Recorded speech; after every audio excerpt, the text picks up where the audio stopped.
खबर से आपको आगाह करेंगे कि सुप्रीम कोर्ट ने Supreme Court review of orders and judgements act कलअदम करार दे दिया है। सुप्रीम कोर्ट की जानिब से जारी बयान में कहा गया है कि Supreme Court review of orders and judgements Act case का मुत्तफिका फैसला सुनाया गया है। सुप्रीम कोर्ट रिव्यू एक्ट आइन के खिलाफ है, जिसकी तफसीली वजूहात बाद में जारी की जाएंगी।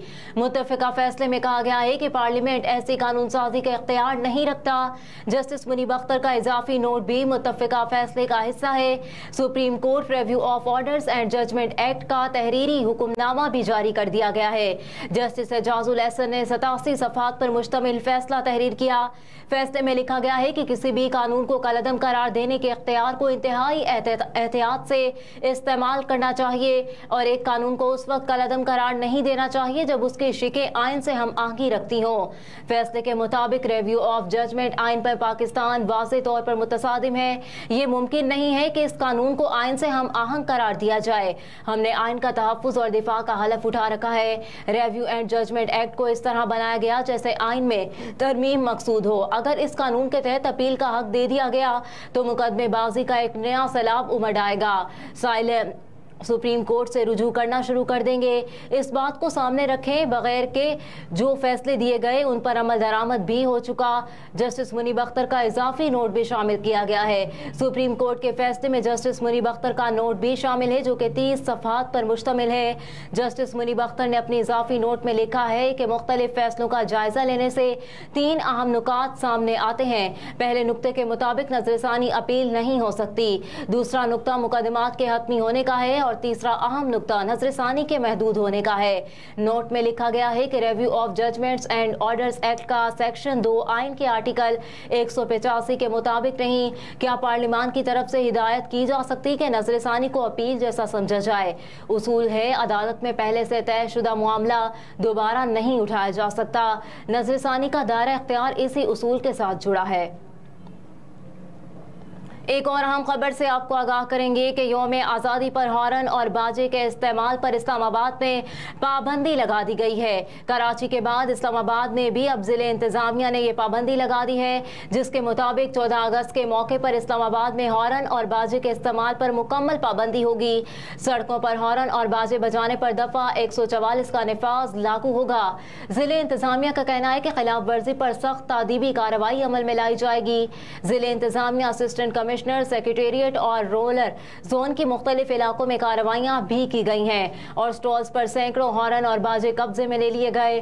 जिले इंतजामिया ने स्टॉल्स मालिकान पर भी भारी जुर्माने आयद कर दिए हैं। एक और अहम खबर है, पीटीआई हुकूमत कौन कंट्रोल करता था। बुशरा बीबी की मुबैना डायरी के चशम कुशा इंकशाफात। अदलिया, फौज और हुकूमत पर कौन कैसे दबाव डालेगा, डायरी में सब कुछ लिखा गया है। बुशरा बीबी ने दुआया अल्फाज के जरिए चेयरमैन पीटीआई की जहन साजी की और इस मकसद के लिए चेयरमैन पीटीआई को बाग़ियाना अल्फाज इस्तेमाल कराए गए। डायरी से ये बात भी सामने आई है कि बुशरा बीबी चेयरमैन पीटीआई को हिदायत देती रही कि किन अल्फाज में और क्या दुआ करनी है और अदलिया पर इतना दबाव डाला जाने के मनफी फैसला ना आए। तहरीर से साबित हुआ बुशरा बीबी चेयरमैन पीटीआई को सियासी डिक्टेशन भी देती रही।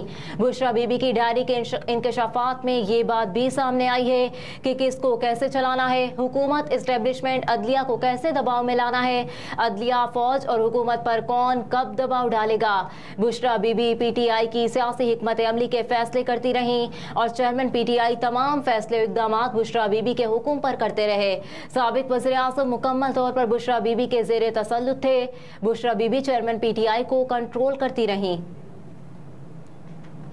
एक और अहम खबर से आपको आगाह करेंगे कि पीसीबी ने डोमेस्टिक क्रिकेट स्ट्रक्चर का ऐलान कर दिया। पीसीबी एलामिया के मुताबिक सीजन में रीजन्स और डिपार्टमेंट के अलहदा फर्स्ट क्लास टूर्नामेंट्स होंगे। रीजन्स और डिपार्टमेंट की 8 टीमें फर्स्ट क्लास टूर्नामेंट्स में हिस्सा लेंगी। पाकिस्तान क्रिकेट बोर्ड के मुताबिक डोमेस्टिक सीजन 10 सितंबर से कायद-ए-आज़म ट्रॉफी के साथ शुरू होगा, जबकि 15 सितंबर से प्रेसिडेंट ट्रॉफी शुरू होगी, जिसमें डिपार्टमेंटल टीमें हिस्सा लेंगी। एलामिया में बताया गया है कि टूर्नामेंट में में टॉप 2 टीमें फाइनल खेलेंगी। ये दोनों टूर्नामेंट सिंगल लीग की बुनियाद पर खेले जाएंगे और पॉइंट्स टेबल की 2 बेहतरीन टीमें फाइनल खेलेंगी। याद रहे कि वज़ीर-ए-आज़म पाकिस्तान क्रिकेट बोर्ड का 2014 का आइन बहाल कर चुके हैं और कायदे-आज़म ट्रॉफी और हनीफ मोहम्मद ट्रॉफी ग्रेड 2 4 रोज़ा टूर्नामेंट के लिए 18 रीजनल टीमों का इंतखाब 2018-19 के सीजन में टीमों की पोजीशन की बुनियाद पर अमल में आया है, जहां से डोमेस्टिक ढांचे का दोबारा आगाज होगा। एक और अहम खबर है कि MQM लंदन के मजीद 6 कारकुनों की नजरबंदी कलअदम करार दे दी गई है।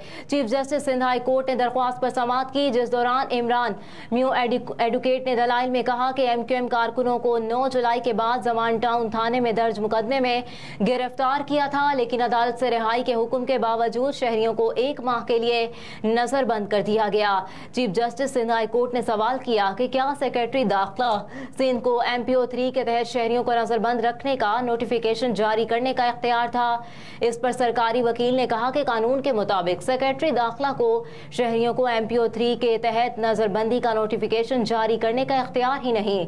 अदालत ने शहरियों की बिला जवाज नजरबंदी पर बरहमी का इजहार करते हुए कहा कि नजरबंद शहरियों को जिन जिन जेलों में कैद रखा गया है फौरी तौर पर रिहा किया जाए।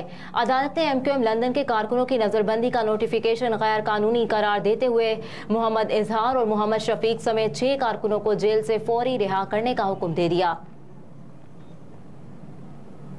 अहम खबरें आपने जानी। न्यूज़ स्टूडियो से फिलवक्त इतना ही। आप देखते रहिए SMTV ग्लोबल।